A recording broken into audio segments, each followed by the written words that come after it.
Meus irmãos, a paz do Senhor, sejam todos bem-vindos a mais uma aula. Nesta aula nós estaremos dando continuidade à matéria do vídeo passado, que era sobre a doutrina de Deus. Nós paramos no tópico que fala referente sobre como conhecer a Deus, como ter a certeza da existência de Deus. Nós falamos sobre o conhecimento de Deus através da intuição, e nós vamos falar hoje também sobre a razão e sobre através da natureza do ser humano. Bom, através da natureza do ser humano tem como você provar a existência de Deus. Até porque mesmo você não tendo conhecimento de quem é Deus, você tem como ter prova suficiente da existência dele. Por exemplo, a natureza primária do homem, antes da corrupção e até mesmo depois da corrupção, depois da queda do homem, ainda assim reflete alguns atributos de Deus no homem. Atributos são características que compõem a pessoa de Deus. Deus contém atributos compartilháveis e incompartilháveis.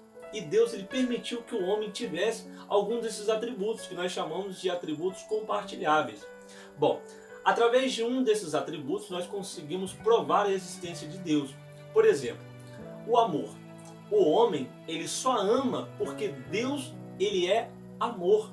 Porque quando Deus foi criar o homem, Deus fez a tua imagem e a semelhança. Por quê? Porque o homem por si só, ele não consegue amar, mas ele só ama porque parte do caráter de Deus está inserido no homem. Outro exemplo é a fidelidade. O homem ele só é fiel porque Deus ele é fiel independente de qualquer circunstância e Deus refletiu esse atributo dele para o homem. Por exemplo, o apóstolo Paulo diz o seguinte: dignas de confiança são essas palavras. Se morrermos com ele nós viveremos. Se perseverarmos com ele nós reinaremos. Se negarmos a ele, ele nos negará. Mas se formos infiéis, Deus permanece fiel na nossa vida. Por que Deus permanece fiel? Porque Deus não pode negar a si mesmo. A fidelidade faz parte do caráter de Deus. Hoje o ser humano ele só pode ser fiel porque Deus inseriu isso no homem. Então, só pelo fato do homem ser fiel, tem como você ter a comprovação da existência de Deus, porque o homem só é fiel porque um ser superior a ele compartilhou uma das suas características que nós chamamos de atributo. Bom, existe uma consciência no homem. Essa consciência, ela produz um discernimento. Esse discernimento é que capacita o homem, que dá a capacidade do homem de separar aquilo que é bem e aquilo que é mal, de discernir as coisas boas e as coisas ruins. Só que esse discernimento, ele gera dentro do homem um senso de responsabilidade. Como assim? É Deus inserindo dentro do homem a oportunidade de ele escolher, mas também a oportunidade dele colher tudo aquilo que ele plantar. Então Deus ele dá a oportunidade para o homem crer em Deus através das suas próprias características. Por quê? Porque isso faz parte da natureza do homem. Deus que inseriu isso dentro do homem. O apóstolo Paulo, à igreja de Roma, ele diz o seguinte: os quais mostram a obra da lei, escrita em seus corações. Porém, olha o detalhe, testificando juntamente com a sua consciência. O apóstolo Paulo estava enviando à igreja de Roma, porém ele estava falando referente aos gentios. O apóstolo Paulo estava dizendo, olha, mesmo o gentio não tendo conhecimento de Deus, ou não tendo conhecimento até mesmo da lei, o próprio Deus inseriu isso dentro dele. Deus colocou na sua consciência. Deus ele deu um senso de justiça, um senso de discernimento para o ser humano. Agora, como que eu posso ter a certeza da existência de Deus através desse senso de justiça, através da consciência, através do discernimento que Deus colocou dentro de mim? Bom, o fato de existir o discernimento em nossa consciência se torna evidente o quê? Que um ser superior, um dia nós devemos estar diante dele para prestar conta. Por quê? A nossa própria natureza moral nos obriga a crer em um Deus. Pelo fato de você saber que existe o que é certo e existe o que é errado.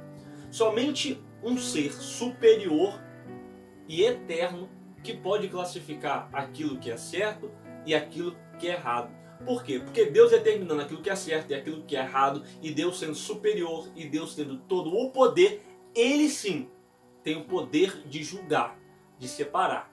Então, através da natureza que Deus coloca dentro de você, de amor, de fidelidade, Deus ele te dá a consciência, o discernimento para você entender as coisas, separar as coisas. Através disso, você conhece a Deus. Por isso que existem algumas pessoas que não conhecem a Jesus e tem uma lacuna na alma. Existe um buraco na alma que nada sacia. Família não sacia, marido não sacia, esposo não sacia, filho não sacia. Pessoas que saem para balada para tentar preencher esse vazio, porém não conseguem. Essa lacuna na alma, somente Deus pode preencher.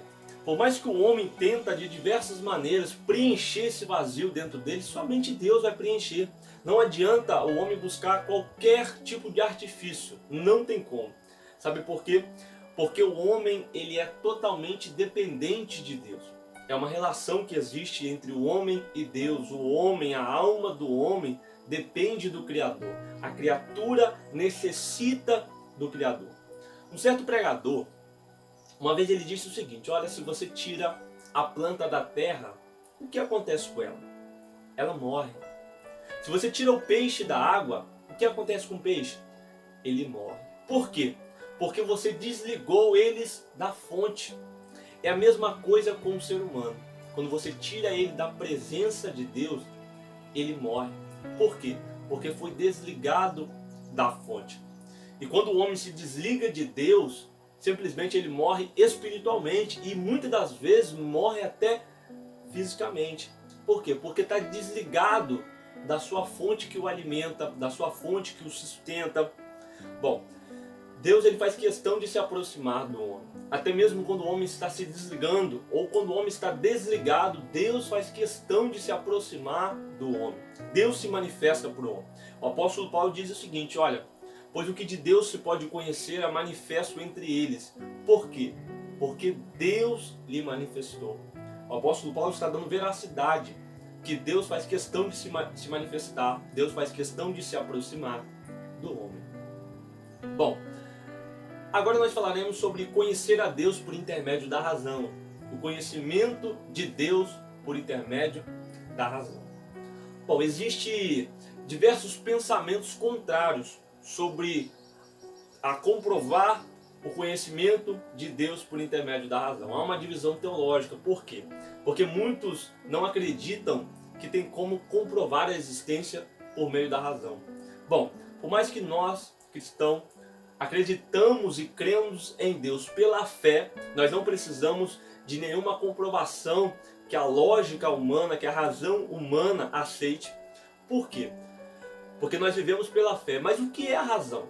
A razão é a faculdade humana de observar o universo e aplicar os seus pensamentos e atitudes. Como assim, Juan? A razão é simplesmente você olhar o universo e você ver o que tem coerência ou não. Em você aplicar, em acreditar ou não. Bom, para cada argumento que existe sobre crer e provar em Deus por meio da razão, existe um senão, existe uma interrogação. Por quê? Porque o próprio Deus ele é espírito.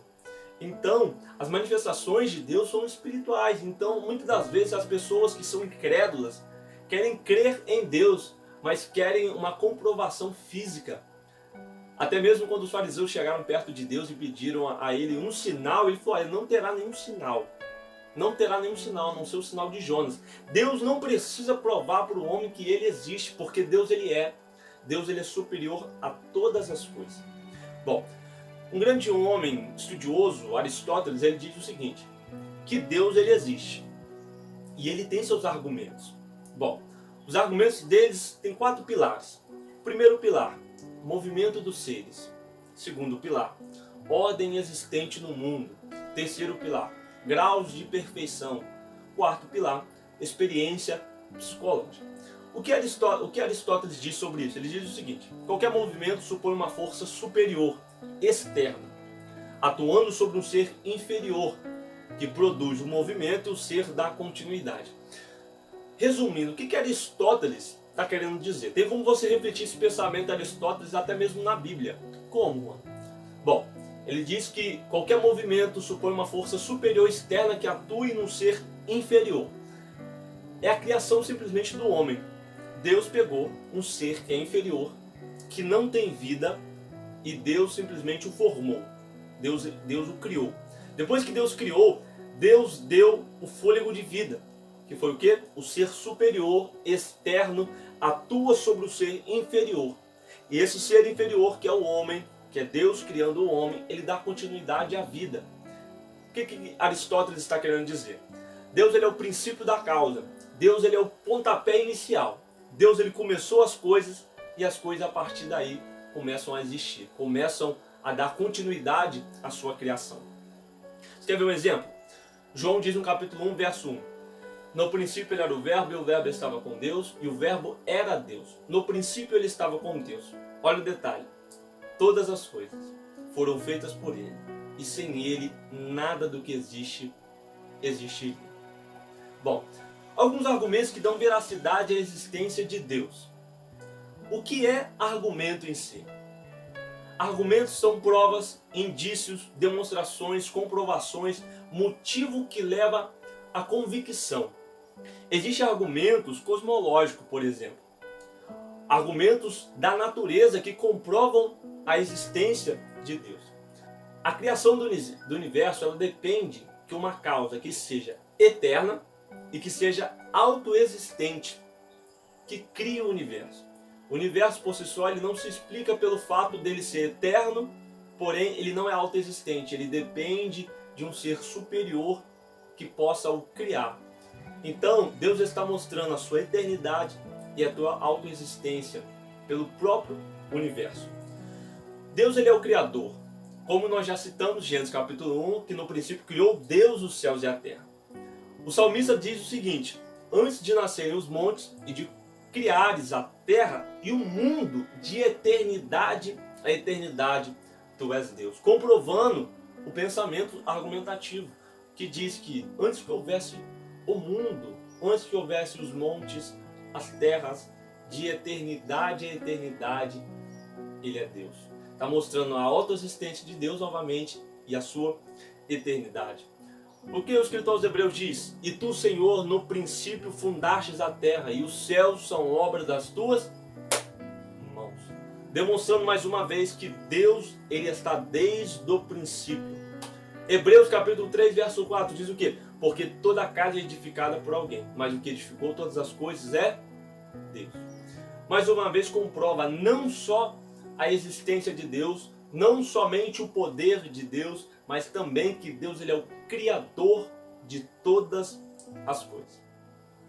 Bom, meus irmãos, essa foi mais uma aula sobre a doutrina de Deus. Nós teremos outros vídeos referentes à doutrina de Deus, pelo fato de ser uma matéria bem extensa, porém, acompanhe no nosso canal aí, que está lá saindo a próxima versão. Tá bom? Fiquem com Deus, a paz do Senhor.